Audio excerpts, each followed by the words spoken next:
Check. You hear? I don't know. Whatever. Don't make fun of me because I said check. No, I just... You have this way of giving a look where I'm like, oh, am I not as cool as I thought? No, Awesome. I just have this suspicion that when you're checking, you're just saying it and you're not looking to see if the bars are moving on your little machine. Oh, you're absolutely right. This time I didn't because I did look right at you. I'm having... You ever have one of those days that's super hectic, but the stakes aren't that high? Oh, yes. Like, it's just a lot of little things. And because I book things back to back. I'm like, I get out of the meeting at 1:30. Let's take the call at 1:35 in the car. Like, I like to bulk things together so I can rest, but it just hit me out of nowhere. I was like, I'll carve out time to see a friend I haven't seen in 3 years. And I forgot my stepdad was coming to visit and that like someone was coming over to do an installation. Like just, you look up and there's like 6 people in your house and you're like, and then whatever. It was just a lot. But the truth is nobody's interested in nobody's interested in hearing about how someone else is busy. Yeah. Like I had an interview at Sirius XM radio and I went in and I was just like, I'm sorry. I'm sorry, I'm here early. I just had to, my daughter has a fever. And I was like, nobody cares. Like nobody wants to hear about someone else's kid. And then they're like, ew, are you sick? I'm like, no, I think you're sick too. Nobody cares. She's fine. Just one of those days that was just like in overdrive. And I did it all to myself because you got to hustle.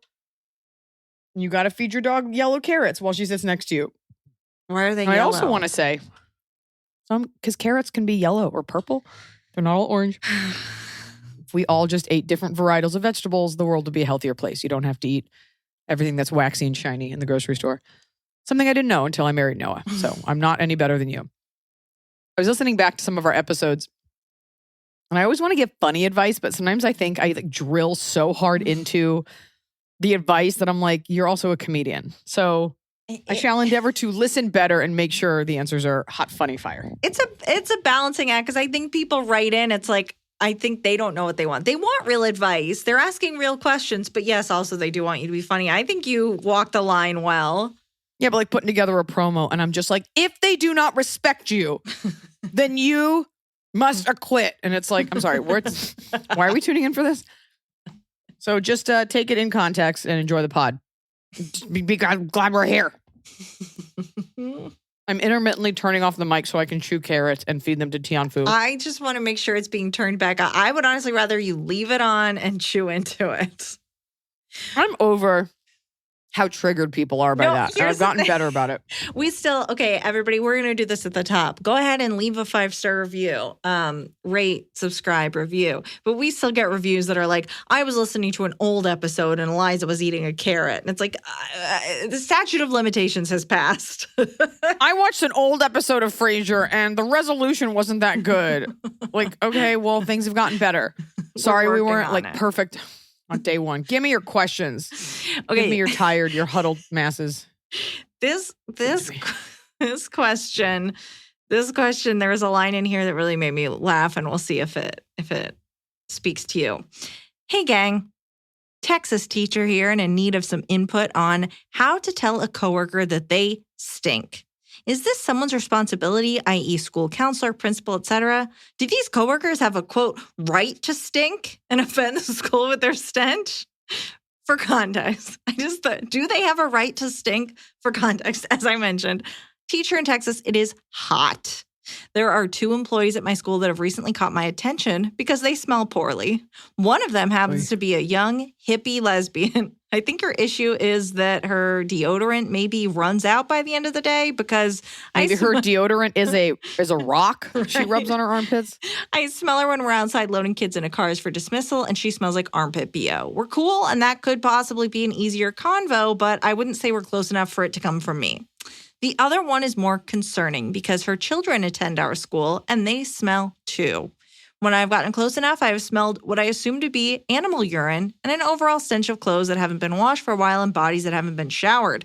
I know she has randomly made comments to other coworkers like, hey, sometimes the kids refuse to take showers, you know what I mean? And laughed. But it's bad, really bad. Other people on campus have noticed, and we all come to the same question. Who's going to tell her? Would love to hear your input. Thanks, crew. All my love, Adri. That's a great question. And I totally thought your question was going to be like, how do I prevent active shooters from entering the classroom while knowing karate and CPR and defending against nut allergies, also teaching creationism. First of all, I appreciate you being a teacher in the state of Texas. Second of all, this is a question about rights. Like they always say your rights end at your neighbor's nose. And in this case, they go up into your neighbor's nose. It's a tough thing because usually it's like a cultural thing or a choice. In this case, she's, a hippie. She may not wear deodorant, which is her right. But I remember being on that flight leaving Las Vegas and this guy smelled so abhorrent that they escorted him off the plane. This wasn't like, oh, this is what your culture. This was like, oh, you deliberately slept in cat feces and then went into a microwave. And they made him get off. Now, this is obviously pre-COVID, so people listened more and hadn't lost their minds. This is definitely not something you should handle. This is something I would focus more, somebody being stinky outside, like it's hot, like it's her personal choice. I know Texas doesn't like bodily autonomy, but it's her choice to wear or not wear the deodorant. If it was impacting the kids, it might be different. The other one I would focus on, and I wonder if it's like a welfare check thing. To smell like animal urine I think it's worth reporting to the principal because someone should say to her, your kids, because you might spread something to other kids and it shouldn't come from you. It should come from your superior. But you should say something. Yeah. So that also the kids could be bullied. I think this is two very separate situations. And you're exactly right that the second issue could be a case of neglect. You do not have to deal with that. Your supervisors do, the principal, the assistant principal. You tell them and guess what? Then it's their problem and they can write into the podcast and say, I'm a principal of a school. How do I tell this family that they're rolling in urine? That's separate. The coworker you get along with who's stinky outside, I would try to never stand near her outside and would not want to confront or talk about it ever. It's tough because personal hygiene, for some reason, everybody thinks they're great. Nobody takes feedback. No. Like you're never allowed to be like, I got into an Uber in New Zealand and it was a Tesla. It was like a nice car. It reeked of body odor. And I rolled the window down and the woman was like, you're going to cool the car off. And I just went, well, it smells in here. So I don't know what to tell you. I go, if you want me to leave, I will, but I need the window down. I'm like, I need you to know that it's you. I'm not going to say it's you, but I am going to exercise my fucking right to put this window down. Yeah. And I was like, if you don't want to give me the ride, I'll call another one. Like, I don't care. People get really offended. Like, no, I would want to hear if I stunk, but people get very weird about these choices. I think it's so interesting because I think there's like these varying levels. Like, I think if you tell someone there's something in their teeth, right, they're going to be like, oh, whoops, okay. If you tell someone there's something in their nose, they're kind of like, oh. If you tell someone they smell, they're like, what? Like, there's these levels of what you will kind of respond to as like a thank you for the heads up versus a like, how dare you? And there's also like, I smell today because I was out all day. I didn't even realize it. I'm so busy. And then there's like, this is my choice. But by the way, I understand not wearing antiperspirant. I don't wear antiperspirant. But I don't understand not wearing deodorant, like something to mask it. Or at least washing off your armpits. But I think nobody is that self-aware. Nobody thinks they stink. So yeah, but at the end of the day, none of these are things your superiors need to deal with. In between teaching people that they came from Adam and Eve. Yeah, that Texas heat, she could be using a natural deodorant. It is just not cutting it. And that is up to her getting home and a friend saying, oh my God, I'm not having drinks with you. This is horrendous. Like, you don't have to be the one to have that conversation. Yeah, war on drag queens. How about war on personal body odor choices? It's the wrong enemy, folks. You know who never smells bad? A gay guy. You know who loves personal hygiene? The gays. It would be shocking to have a drag queen that smelled bad. Like, I would be so confused. Oh, no, I'm sorry. A gay man is probably going to be more self-aware about grooming. A drag queen is going to be stinky. You are in 8 pounds of hair and makeup, in a ball gown, doing high kicks while singing and teaching the children. You're going to be stinky. And you're a grown man. You're going to be stinko. Just leave Texas is the answer if you don't want stench. No. Go north. Please stay and fight the good fight. Okay.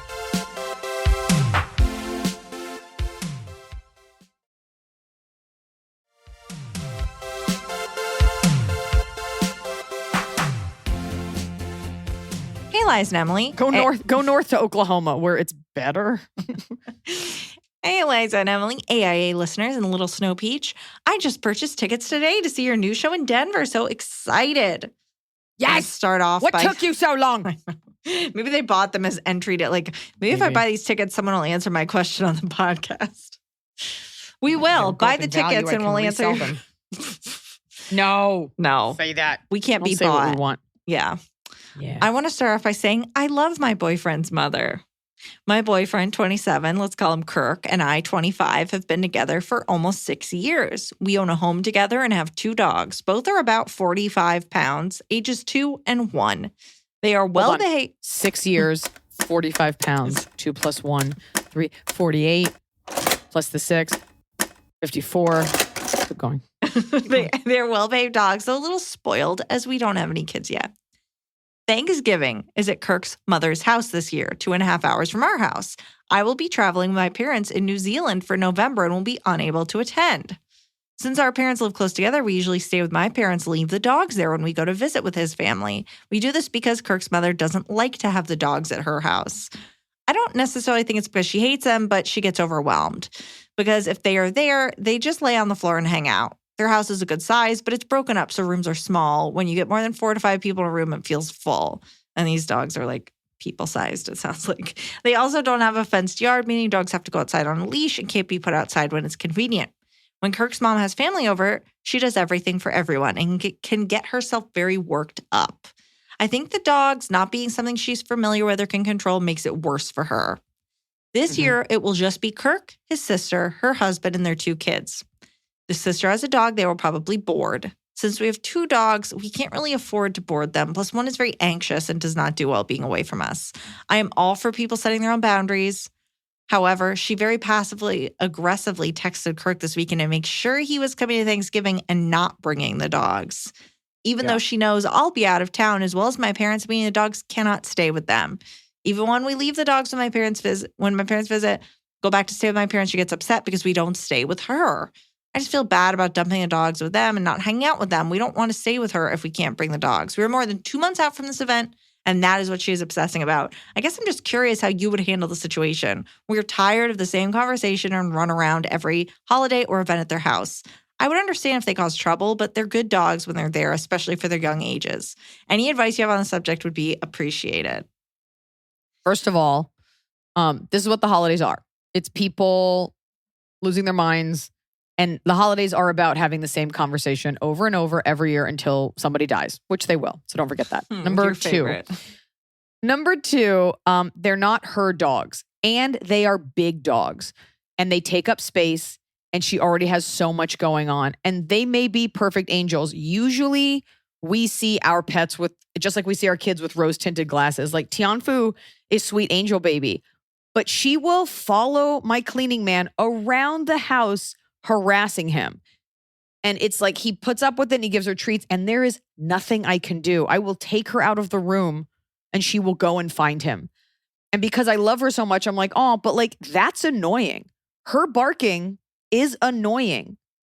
And it doesn't bother me as much because I'm used to it. So whatever the dogs do or represent to her, it's in her space. And other people's pets are annoying. Unless it's a small dog and it truly is a quiet and something's wrong with it. It's a pain in the ass. You need to start now asking friends. You need to start now saving up some money and you need to respect, I hate this, that's just how it is. They don't want her there and they're trying to be cool about it. Your parents are okay with you dumping the dogs and that is a role that parents play. You can do things to your parents that you can't do to your friends. It's okay for 24 hours to board a dog. He will be fine. And if he's not, I don't medicate my pets. What? 2 dogs. But only the one has the anxiety. So I'm just saying. Right.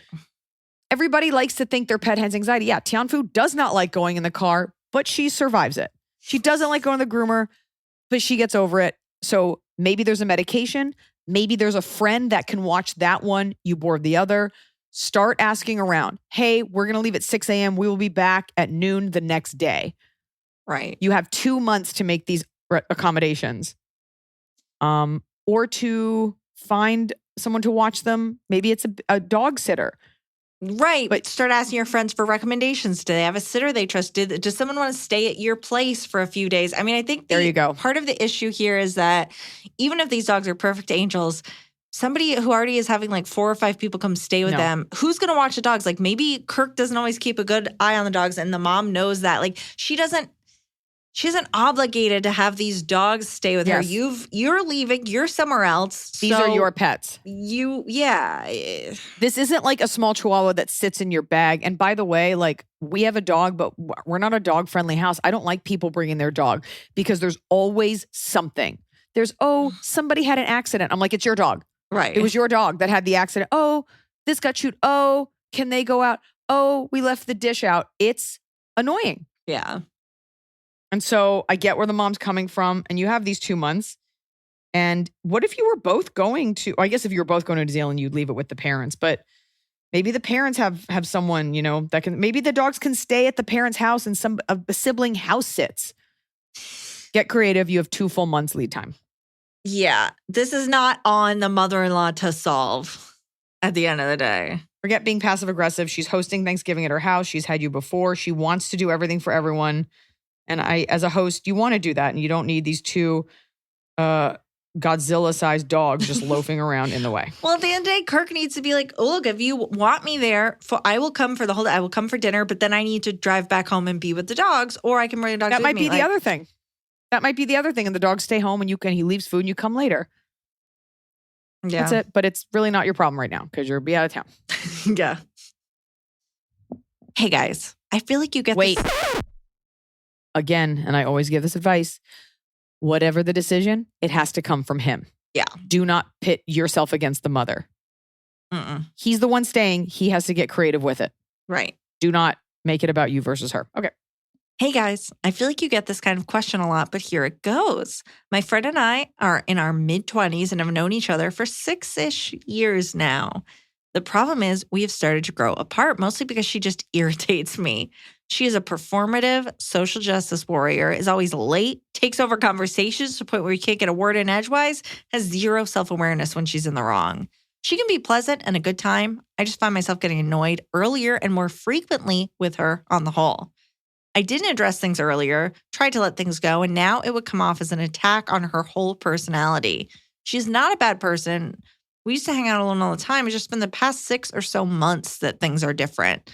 The kicker is we are supposed to go to a concert together in a few months, so the friendship has to survive until then at least. She's not a bad person. She doesn't deserve being cut off completely with no warning. I've been trying to reduce communication and be more distant friends, but she doesn't take the hint. How do I either save the friendship or cut ties without it being a huge conflict? P.S. Been a huge fan since high school. Oh, thank you. And you were just in high school recently, I'm assuming, because you're in your early 20s. You're not 40 and saying Mid-20s. Mid-20s. No, I know. It's tough because the concert, that doesn't matter. Like, yeah, you want to go to the concert, but you shouldn't stay friends with her just for that. I mean, people get divorced and still go to see Beyonce together because you have these tickets. I do think, and you don't want to cut her off completely, but because you have nothing to lose, you don't want to pile on and be like, you're always late, you're always this, you're always that. I would take the thing that makes it the most difficult and you should just say to her, be like, I don't know what aspect of it bothers you the most. You can't tell someone their ethics are performative because everybody will get offended. But I would sit down and I would dig deep. Like, what is it that bothers you? Mm-hmm. Is it that she is a liar? Is it that she doesn't have any follow through? Is she scolding you? Yeah. So I can't tell from the litany of things you provided, like, what is it that bothers you? But I would find a way to be like, hey, like, I just want to put this out there. Like, I like hanging out with you, but sometimes you kind of go on these like political rants and I just don't want to have that conversation with you. Or if it's the late thing, like, hey, I feel like you're often late. Or you could even make a joke, be like, I'm asking you early because you're always late. She'll get so offended, but then that's on her to deal with it. And to prove, I had a friend call me cheap once and it broke my heart. Oh, yeah. And I never forgot. And I'm not. And I'm like, I'm No. sorry that I don't tip every bartender $20 because I was never a bartender. But like she just went out to bars differently. And I always remembered that she said that. And so I always like go out of my way to be like, I'll put down my card. There's also at 26, because I was around that age, like there's things that you just don't know. And she's growing up on the internet. And so I would pick the thing that makes it the hardest and just say that one thing. Because if you give her a list of things, she'll be like, wow, you obviously hate me. She also sounds like she can't take any constructive criticism. But I would pick the thing that if she were a bitch about it, you'd be okay being like, okay, well, I said what I said. You gotta pick your battles. You can't pick her apart totally, and you're definitely not perfect, which she will remind you when you're criticizing her. But I would take the thing that makes it hardest. What was the list? It was she's always late, performative. Form of social justice, always late. Something else. She's annoying, basically. She's irritating her. And I get that where suddenly someone is like rubbing you the wrong way. You could also just say it. Be like, dude, like it's annoying. You can just say that. You're like, what? You'd be like, you post all this stuff on your Facebook, but then you like have all these racist jokes. Like give her a concrete example, because even if she pokes a hole in it, at least it will be out there and she will be aware of it. I also wonder if you guys have just, like, what have you been doing to hang out? Like, are you just now at the point where you're just sitting there and she's just talking, annoying you? Like, maybe the concert will be a great way to reconnect when you're doing something fun and exciting that you've been looking forward to. Or maybe then you're done. Friendships are supposed to be fun, and only women do this, where it's like, she's okay and I don't want to cut her off. You don't have to cut her off. And like, I appreciate that she's not getting the hint, but like, you still don't have to hang out with her. But you should be able to say, here's this thing that you do, and I got to call you. I got to call it out because I want us to be friends, but I want to talk about this. Or just say it more flippantly, like, dude, like you always bring this up. Like, it's enough. Like, I don't want to hear about it. Yeah. What's the worst that can happen? She doesn't want to be friends anymore. There you go. Hi, Iliza. I have a question for the pod. So, my fiance of 2 years and I broke up about 2 months ago. I learned a lot from the relationship, despite it being hot/cold. I believe we ended things because he developed a delirious state of mind from excessive drug abuse. This saddened me to see his decline and often felt like I was the problem. He would get in his head while high and accuse me of times he thought I cheated. I tried for so long to help him through these episodes, but eventually decided to leave for my safety and both our sanity. I up and left, moving across the country where I am thriving now. I've started therapy, going to the gym, healthy eating, even made a few new friends. I still think about him a lot, though, often, and cry myself to sleep. I hate to leave things with him, believing all those terrible lies about me.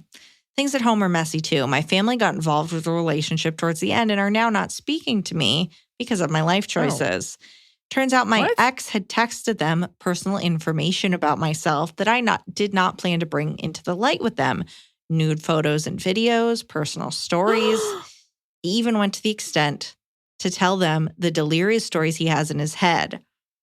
I am heartbroken that he still hasn't woken up from this and that he thinks the woman who loved him would do such a thing. Also, enraged he would betray me and my trust that I gave him to tell him my personal information. My question is, how am I to deal with this weird combination of feeling hatred towards him and longing for the guy I fell in love with? P.S.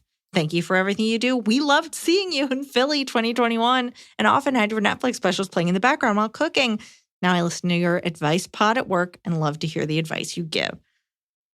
So you got a good joke for this one?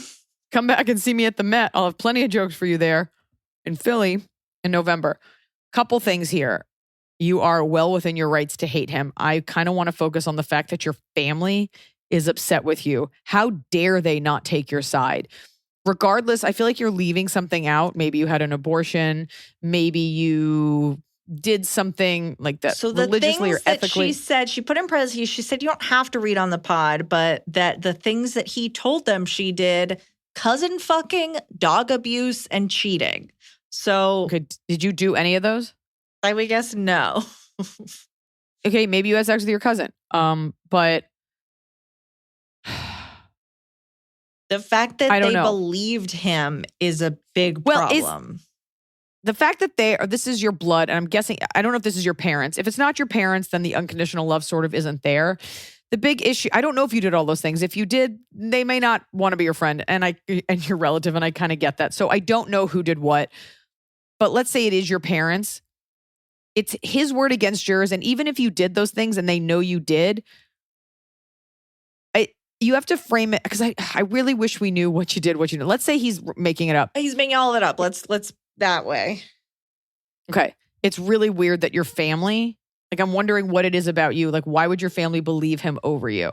Here's what I'm thinking, because she says that he shared nude photos, videos, and stories. First of all, that's illegal. Yes, there is. Yeah, revenge porn is a thing. But let's say, maybe not abortion, because I think they would have mentioned that, but I think maybe along those lines of like a video of her doing drugs, a sex act that is not common, like these things. And her parents are like, this is not how we raised you. Okay. By believing him, it's not even necessarily that they're taking his side, because it's not like they're accepting him into the family. The family issue is separate. That's really unfortunate, but I don't have all the details. And maybe I don't know. Maybe you do questionable things, and maybe they're like, that's it. That's the tipping point. I have no idea. But you were wanting to know, how do I reconcile hating someone who betrayed me? You're mad at him for becoming this drug-addled lunatic, because you're like, we had a life together. And you have this addiction issue that's made you not just an addict, but like evil. And you've ruined my life. But it's totally valid that you romanticize and miss the man that you loved. I will be 1,000% honest. Like, I wrote that whole movie good on paper, and it hurt because you had envisioned a future with the person. Like, he was an awful, disgusting person, and he was nothing that he said he was, but still mourning the ghost of what someone was and what they represented to you is a very real thing. It was very real to you. And in your case, this person was real, and then they did a 180. I would allow yourself to be okay with that. I really would. I know you're in therapy. I hope they'll say this to you, but like, I would allow yourself to grieve the loss of that person that no longer exists. They basically died. Mm-hmm. And I would compartmentalize that. And you can also hold this cognitive dissonance of also being fucking angry. But in the moments when you miss them, because I don't think you're at risk for like going back to that person, allow yourself to live out those good times in your head. That's like saying, like, your dad was an alcoholic. I don't want to think about my good childhood before it became worse. Like, you're allowed to think about the good things. You can't control that. And it's normal. So don't be so hard on yourself. Yeah, you really did. I mean, this person, they moved cross country. They got a therapist. They started exercising. You did everything. This guy could not tank your life. You have escaped it. And it's so sad that this has happened to him, but there is nothing more you can do for him. I don't even think you care about revenge, because that still means someone occupies space in your brain. And when I wrote that movie, I was like, this isn't about revenge. Like, this is about an artist processing something. You've done everything you can to move on. So it's okay if you think about something good once in a while. Yeah. It really is. And it doesn't hurt anyone. These are your deep, dark thoughts. And thank God you got out. Give yourself credit, because a lot of people would have gotten bogged down with that person. That's the kind of relationship where it's like, and then he ruined my credit, and then we had a baby, and then he lost his job. Like, good for you. He was never going to slow you down. You were always going to keep rising. And you'll figure out the parent thing later. And by the way, everybody fucks animals. No. And by the way, everybody does weird sex things and drugs and things that you confide in people. Like, do not be ashamed. Like, it's fucking embarrassing because it's your family, but like, oh, well, sorry, a lunatic betrayed me. How dare you guys not be on my side? Again, assuming you didn't like fuck a goat. You may have fucked a goat. I'm trying to think. I'm like, I think if somebody just sent my parents like what is on my phone, I don't think it would go well for me. I don't know how unconditional their love is. You'd be like, Emily, it's enough screen grabs of Rizzoli and Isles, both the cat and the show.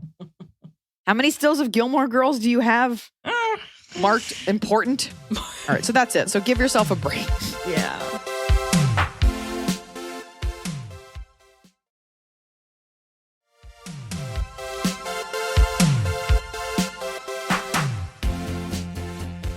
Hi, crew. Eliza, we used to call our babies frogs when they were tiny and squishy and snuggled up on our chest, and I love that you gave that moniker to Sierra. Thank you, ladies, for always talking about your animals and all the wonderful and hard things that come with being a fur mom. We lost our sweet pup a month ago very suddenly, and it's always nice to know you're not alone in that crushing grief. The question, unrelated. This person's just hitting all the points. How can I get my in-laws to appreciate that although they very much value things and newest/best, my husband and I don't appreciate them constantly trying to spend our money for us? The context. I, 37 female, grew up on the poorer side, and my husband, 36 male, grew up middle/upper middle class. I work in healthcare and after many years in private practice went into public health, specifically the homeless community. My husband works hard at a business he and his uncle have built from the ground up. As a team, he and I have become debt-free besides the house, and with our 2 kids, live in a tiny home in a suburb of Denver. We pay cash for everything, we don't spend more than we make, and we're careful with our spending because I make much less at my job than I would in private practice. We have sacrificed so that I can do my dream work and our kids can go to a small private school. My in-laws are obsessed with always having the newest and best things. Specifically, my sister-in-law and her husband, they're constantly talking about how much they make. They always have something bigger and better than what they had before, houses, cars, campers, showing us their purchases, explaining why we need this or that. It's egregious and wasteful. We just smile and nod and then ignore them. Lately, they've been trying to guilt my husband and I into buying things. First, they wanted to replace a tube, think water sports, that had popped the previous year, which our kids and their kids use. Instead of replacing it with an identical one, my brother-in-law insisted we need one that was double the price and asked us to split the cost. I asked him to wait to order it, and I would check the budget to see. The next day when my husband told him that we couldn't swing it, but would be more than happy to split the cost of the identical replacement, my brother-in-law said he'd already ordered the more expensive one that morning. Then my husband's parents had to put their pup down while we were all on vacation together about 3 hours away from home. The ashes were ready before we had to leave, but my in-laws said they wanted to come back and get them another day, driving 3 hours one way, 3 hours back. I don't see why, but it was their choice. My sister-in-law stated we needed to buy them a hotel room so they could stay overnight instead of driving both ways in one day. I said no. I'd already been the one to drive them into town when the dog got sick and sat with them while they put her to sleep, held them while they cried, and brought flowers and sweet treats to them that same day. I showed up for them in a genuine way. So I wasn't keen to throw money away after I'd already spent time and money on this heart-wrenching experience. The rest of the time we spent with them, my sister-in-law was a total B to me because I refused. These are just examples of many instances over the years we have dealt with. Our budget is tight. We don't need the extra pressure. I'm grateful for the way you have with words to help me shut this shit down. Can't wait to see you in Denver in 3 weeks. My mom and I have our VIP passes, and I am going to unabashedly fangirl out. Much love, P. I love that P does see the value of a VIP pass. They budgeted for that. I love that that's what you spent your money on. You know what? And that's just good old-fashioned spending habits. P, first of all, thank you for being in healthcare. And more importantly, thank you for coming to see me at Ball Arena in Denver.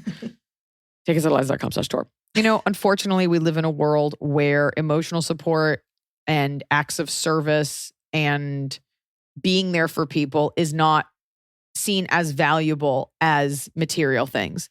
And part of that is because we live in a world where people in general are so financially destitute that it's like, thoughts and prayers don't matter. I need a $25 Walmart gift card. Sometimes when people make more money than someone else, you look at the people who aren't making as much money and you're like, you have the money. Like they see that you have a house, they see that you're debt-free, and they see that your kids go to a private school. So they probably feel that you're just being obtuse. And you might be a little fastidious. You might be overly cautious. It's okay because it's part of the way that you grew up and it's the way that you choose to live. And there's nothing wrong with that.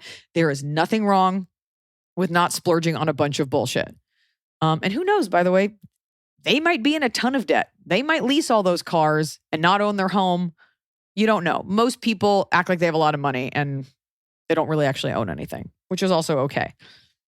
I think what it's going to come down to, because for the most part, you're like, okay, well, those are your choices. You might actually have to sit down and say to them, we don't make anywhere near the amount of money you guys do. And I just want to come out and state that because we have a very specific way that we live so that we can provide the most for our kids. But there's going to be a lot of times that we just can't meet you halfway. And we totally understand. if it precludes us from doing things with you. But we want to be transparent because we don't want it to be uncomfortable when we hang out. We always want to see you guys, but we don't want it to be uncomfortable for us. We don't want to have to spend money that we kind of don't have, because while $100 isn't that much to you, that means we can't do something as a family on Sunday. You don't have to go into it, but you can just say, and there's no shame in like, we don't make as much money and we choose to spend our money on the things that we do, and we just have a tighter budget. If they can't understand that or won't understand that, then you just see them less. Parents too, but I say do it in one shot with all of them. Be like, we just want to talk about this. We love seeing you guys, but it's happened a couple times and that's not your fault. I think we weren't transparent enough with the fact that we just can't afford these things. Don't put it on them. Don't make it like you guys are rich assholes. Well, here's what's going on is that they're trying to get you to subsidize the lifestyle they want. They want to. That's what I'm saying. But it's like, so you should, and you're already saying no, but you should feel no qualm saying no, because every single time it's them trying to get you to pay for something so that they look good, so that they get their kids the better tube, so that they give the parents a night in a hotel. And that's why I'm saying, you'd be like, we have our limits. And so if we can't, it's okay if our kids can't use that tube. Like we just live within our means and we can't keep stretching. We can't meet you halfway. We don't have the same amount of money and we don't want pity or anything. We need that to be understood moving forward. And we'll always try to do what we can. But if we can't, it's not us trying to be difficult. Like just put it out there and see what they say. Yeah. They're going to be like, they'll be like, what's the big deal? Right. And you know what? On this podcast, sometimes I'm like, what's the big deal? It's $50. Well, for some people, that is a lot. Yeah. And I just don't like, again, that these people are spending our question askers' money. They are making the decision to spend money. That's right. It's just that, it's so annoying. They're like, please always ask. We will always do what we can, but we can't always do the things you guys want to do. And if it means we can't participate, we understand that too. But we just wanted to be honest with you because we do like spending time with you. Yeah. So you have to say what you mean, because right now it's just you kind of being like, well, I don't know. We can't. Come right out. It's not about like admitting you're poor. It's about stating your limits and letting them know like from the highest light, but we do want to hang out. We just don't want anyone to be uncomfortable. And we don't want you to feel that we're not doing it deliberately. We have things that we like to pay for. And with the little money we have, we spend it on the kids. Yeah. Or the private school or whatever. But I think a lot of times people write in and it's not about being passive aggressive, but it's like, and I've dropped hints. It's like sometimes you need to just say where you stand. Right. As we discussed with the tubes, as we discussed with the hotel room, we have a clear budget. We need to figure out if something is within our budget. We cannot just suddenly decide to go halvesies on something. So please let us know anything in advance and we will determine if it is or is not a fit. And then you don't need to say that. Wow. Just take all my advice from the beginning, exactly as I said it, because Emily's just using my answer, pretending it's hers. She's a charlatan. I'm copying off you. She's copying off my paper. For once, someone finally is. Hi, Iliza, Emily, Tianfu, and all the AIA crew. First-time question asker, longtime fan. Love the pod. I am a 28-year-old female, a nurse, and mine is a bridesmaid question. Shocker. I know. LOL. Keeping it anonymous because I've made some of the bridal party listen to your podcast. Whoa, made. Force them. Come on. The rest. Only some. I'm a bridesmaid. Get that groom party in there. Yeah. I'm a bridesmaid. One of my best friend's weddings this month, and it's a huge bridal party. My problem starts at the bachelorette. One of the girls, we'll call her Annie, got super drunk and went missing from a concert we all went to. We had planned the whole bachelorette around this concert. I found her wandering the streets in front of the wrong hotel after over an hour of us all looking all over the city. When I found her, she was gushing about how fun this is. We were going to be friends forever. I met her less than a month before at a different wedding event. Blah, blah, classic drunk girl stuff. I could tell if I called her out on being drunk, she would flip. So I checked the high road and said I lost my room key and needed her to let me in. We were sharing a room. So we could go inside to wait for everyone to get back. Annie flipped. She started screaming at me that I was treating her like a baby, setting her up, that I was trying to turn the rest of the bridal party against her. The other girls started to join us, and they jumped in to help since Annie clearly wasn't listening to me. She started talking about me and glaring. I go upstairs and start getting ready for bed. I'm upstairs for maybe 5 minutes and I get a call that Annie suddenly decided she wanted to leave and fly home right then and there at 1 a.m. She says the only way she'll stay is if she gets to switch rooms because she can't even stand to look at me. Tell me she's in the elevator coming to the room and I need to get out so she can pack her stuff without seeing me. I just pretend to be asleep. Great idea, right? Wrong. Because she somehow hates me so much after literally one day together, she sees me sleeping and just starts asking the other girl sharing our room how she can be friends with me when I'm such a terrible person. She said she wants to throw all my clothes out the window and ruin my life, that I was the favorite trying to ruin her with the bride's family. She was going to play the long game and ruin my relationships. Like, this girl went in. I stayed laying there while the other girl in our room talked to her for over an hour trying to calm her down and convince her to not leave so abruptly because she was clearly not doing well and very drunk. I know. Let her fucking leave. I laid there my God. It's over. typing Okay, out fine. what she was saying on my notes. I can't believe you laid there. Laid this there whole and typed thing. out what she was saying on the notes app from across the room under the blankets. I love that. I love that. Sitting there writing down exactly what she's saying. The next day. Who has the mental fortitude? Like, I'm still going to have my eyes closed, but I will be writing this down. And I'm not breathing. Okay, next day. The next day, Let's hear this. Annie wasn't there when I woke up. I texted me to let her know that I was awake, and she came back to our room and simply said, I overserved myself. Sorry if I took it out on you. I'm debating if I should leave. I was like, yeah, you did, but this is about our friends. Let's just make sure she has fun the rest of the trip. I was so mad, but I didn't want to blow up and make it more of an issue.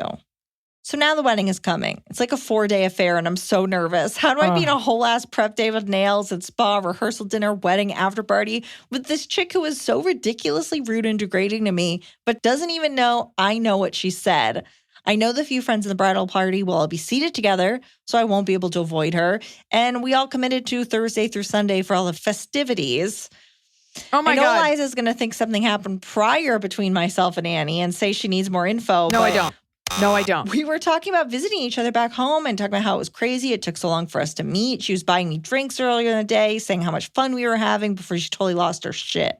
I'm getting so nervous. I don't want to put any more stress on the bride by talking to her about it, but I am anxious. Does the bride not know about all of that? I mean, it seems like they tried to shield her from Annie. I would assume she heard some of it. Okay, first of all, I'm still trying to figure out where and when I can see you on tour because this wedding and my cousin's wedding are the only dates you're in cities close to me. Thank you, bridesmaid in crisis. Skip the wedding, come see me. Okay, first of all, right.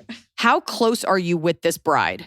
It sounds like, let's see, one of my best friends. Now, I'm already suspicious of someone who has multiple best friends, but okay, one of my best friends. It's tough because you don't want to call her and be like, because everyone's always like, look, I don't want to put this on you, but first of all, Annie will do something like this again. This was not a one-off. Or Annie mixed her medication with alcohol. And she will do that again. She will do it again. She, like one of my best friends did at my wedding, and she will hopefully flip out at the wedding, and then people will see the true colors. Unfortunately, you cannot rely on other women to protect you. Like people like, oh, well, that was weird. Like, sorry, she flipped out on you. Like no one's going to like come to your rescue. No one's going to say to Annie, you cannot drink at this wedding. Nobody's going to like take your side and it's not like you guys are all sisters and it's like, listen, Annie, like we know that you do this. She has an alcohol problem. Because that is not a normal way to be. And there's a special place in hell for the girl that like leaves the party and wanders around because it makes it all about her. She also, going into this, didn't like that you're close to the bride. That's in the back of her mind because you don't just make this stuff up. If you just met someone, you're obviously closer to the bride. If you tell all of this to the bride, she's going to be like, what do you want me to do? I can't uninvite her. We've been friends since we were in the asylum together. So you have 3 choices. The first is you go, you stay as far away from her as possible.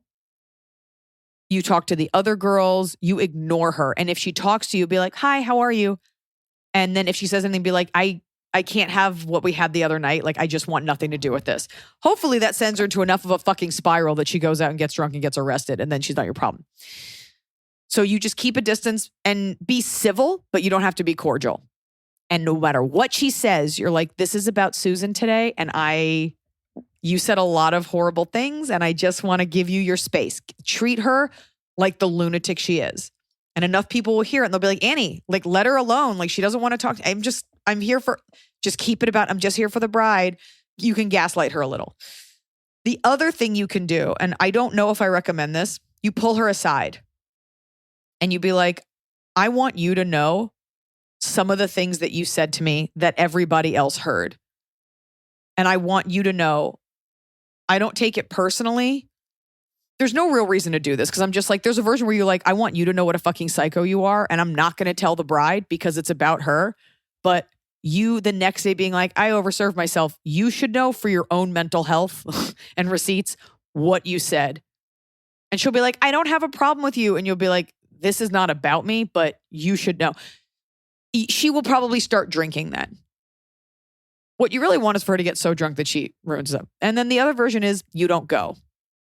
But if this person means a lot to you and you want to be there, I go with option one and just deflect, and let her take it out on someone else. The other version, there's another version. This one takes a lot of energy, but it can be done. You show up and it is basically your wedding day. You show up looking fantastic and you are congenial. You are running for homecoming queen. Hey girls, how are you guys doing? Everybody's looking great. And you ice her out. And you are having the best time. Can I help anyone with anything? I'll go last. I'll get my pedicure. You guys have fun. Oh my God, tell me about that new job. And it takes a lot of energy, but it feels very good to ignore a fucking weirdo. You can also play like the Miss Texas card and do it that way. And just pay her no mind and watch her spiral. But all of these should involve giving her almost no attention, short of her coming up to you and being like, I need to apologize. And even if she does, you still are going to keep your distance. You do not want to be friends with this girl. But the bride's not going to uninvite her because the bride knows this girl's a fucking lunatic. Yeah, look, the other women saw what happened. You're with them. You're going to spend 5 minutes with a bride and then you're going to be at a table with all these loons and you just need to not get wrapped up. Don't let her bait you. Don't engage. And you know what? You're at the buffet table. She walks up. You walk away. Like, oh, hi. Walk away. Because she will, and then she'll get drunk. She'll be like, I just want to talk to you. And you should be like, I don't know, you guys. She's like yelling at me. You make it like she is an unhinged, certifiable, crazy person who just came up to you on the street. You're like, I don't know. I'm just like trying to make sure that this wedding is nice. Yeah. Gaslight her. I never give that advice. That's what I would do. Or just don't go and come see me. Right. One more. I'm sorry. There's one more version and you're not going to do this. Because those other women won't stick up for you. Women don't do that in their 20s. Not like this. You can mutiny and you can all sign a letter that says, we don't want Annie at your wedding. Be like, I'm happy to kick her out for you. Like, we all are uncomfortable with it. But chances are they're not because only you bore the brunt of her craziness. But they're not going to stick up with you. So stick up for you. Okay, I'm sorry. Go on. Hey, Iliza and Emily. Been listening since the pod came out and I love it. I finally worked up the nerve to write in. So here it goes. I am a 40 female from LA. All of my friends are married and I am single. That's not really my issue, but from what I've noticed, none of my friends are very happy. Maybe I'm just someone they feel comfortable with venting to, but after seeing my dad get married 4 times and observing my friends' marriages, I've been scared off from it altogether. I'm content with myself and enjoy being alone, to be honest. I've been single for a few years, but sometimes I do miss sharing my life with someone. Dating apps in LA are awful, so do you have any advice on how I can inch my way back into meeting people? I know it's a hard truth that this is how dating is now, but it's honestly boring to me. I'm realistic enough to know that I'm not going to bump into someone at a grocery store and rom-com my way through meeting, but apps can't be the only answer. Please help. Thank you so much. Love, Kay. You tell your friends who love you so much you would like to date someone. Do you know anyone? You'd be surprised how little your married friends actually think about you and your happiness. I happen to be someone that loves to set people up, but you'd be surprised when women like get their husband, like how little they think about their friend's happiness. Now, granted, it's not their job. Start with your friends. You don't have to be desperate about it. Be like, I'm really trying to date seriously. And if you know anyone who you think would be great for me, and sit there for a second, let them think about it. Mm-hmm. Put that out there. Put that out into the universe that you are open and you are looking. Talk to your coworkers. You don't have to be lame, but just be like, yeah, I just went out. If you know any good guys, whatever. And that begins something. Or they'll have a conversation. They'll be like, oh, you know what? Actually, I have a friend that's single. Okay. Make sure you're not ugly. That's number 2. Number 3, I would not be so quick to write off dating apps. And this is not about because I met my husband on one. Dating in LA is the punchline of every joke. It's been the punchline of my jokes. It is hard. Dating is difficult, especially the older we get, but it is a numbers game. And you have to get really good at knowing who's wasting your time. Did they ask for a nude pic right away? Did they not respond? Did they take 3 days? And you can just red flag. You can just tick them off. You're old enough to know that you don't play those games. You don't have to be defensive about it. But it's okay to be online and it's okay to deal with awful people. Don't let it break you. Because for every 15, 20 guys that are awful, there might be one guy that's good. Everybody dates online. Everybody loves to say they hate it, but it works. And if it didn't work, we wouldn't be doing it. And it's a hell of a lot cheaper, easier, and safer than going to a bar every night, going to events. Men don't go to events. All the things that you think you're going to, I'll meet a man at a museum. He's not there. Okay. They're at CrossFit gyms. They're at protein powder conventions. They're at Reddit conventions. They're at tire flipping symposiums. Okay. They're at indie cinemas to watch original cuts of Quentin Tarantino movies. They're at opening weekend for Jason Bourne movies. Think smarter about where you go. When I was single, I would go where boys were. I'm not going to a chic martini bar where it's all women who are probably hotter than me. I'm going to go to a bar. I'm going to go to a sports bar. I'm just going to think about it a little differently. And yeah, it does get harder as you get older. Be open-minded. It's not about compromising, but evaluate what you really want and then think about where those people might be. But anyways, start with asking your friends. Yeah. And your friends are miserable because they didn't think about what they wanted. Or they're not, and it's just healthy to get frustrated with your partner, but who knows? Now it's time for something no one saw coming. Top of the cup. It's the top of the cob. We're doing it right every day. You just take a bite. Top of the cob. Fan top? Fan top of the cob. This is from Matt, 32, Denver. My top of the cob is eating the top of the cob of homemade peach cobbler while listening to the podcast at the top of the cob. Whoa, so meta. The peaches are Colorado peaches from Palisade, Colorado, which Iliza should get when I'm at Denver at the end of the month. Okay, well, bring me some to my show at Ball Arena. I didn't know you guys grew peaches. That sounds wonderful. What's your top of the cob, Emily? My top of the cob is I had a big day. I had a big day of animals. Last week, my top of the cob was that baby house gecko. This week, I left my home and walking out the door, there was a full green anole lizard. Whoa. Big guy, several inches next to my door. And I said, oh, you're so cute.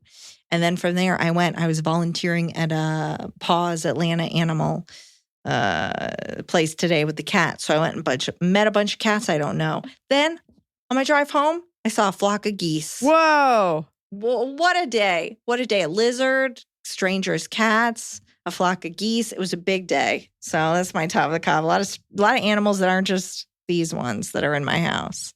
Your soap opera would be called not As the World Turns, but As the World Gets Smaller.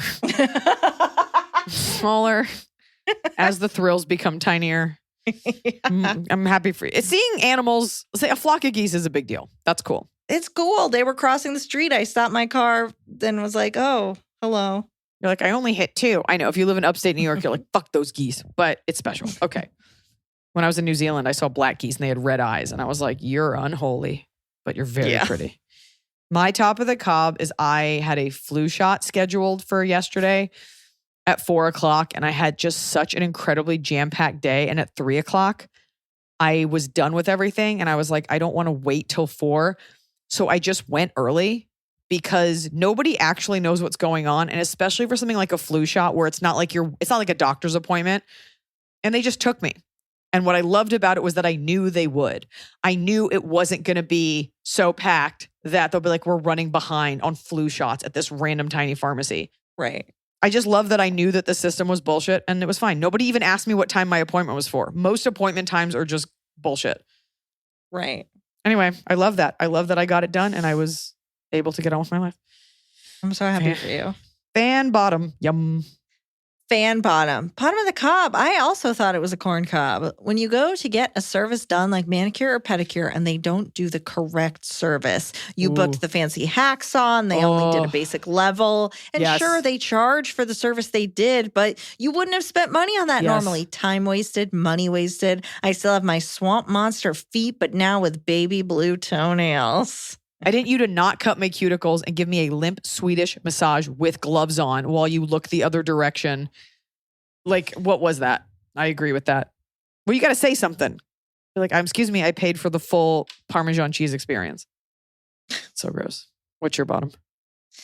My bottom. A dead rat in my toilet and it shot up and it killed another rat who was looking on. No, it is related to my cat because I'm really getting so furious. I might have to send him away. Oh, wow. Rizzoli will not, in the last couple of months, has started attacking my television and will not stop. Nothing works. The spray, scat, I paid $50 for it, sprays air. I yell at him. I say no. I move him. I put him on the ground. I cannot watch television. I cannot watch a movie. I cannot play a video game. I cannot do anything on my TV without him trying to claw the TV up and jump on top of it. And it is my prized possession besides him. And it is, I hate, the real bottom of the cob is I hate feeling true anger towards an animal, like true rage. I feel such anger at him. Like, why are you doing this to me? You know the answer. And I feel bad. You know the answer. You're not going to want to hear it. You're going to get offended. What? Declaw your cat.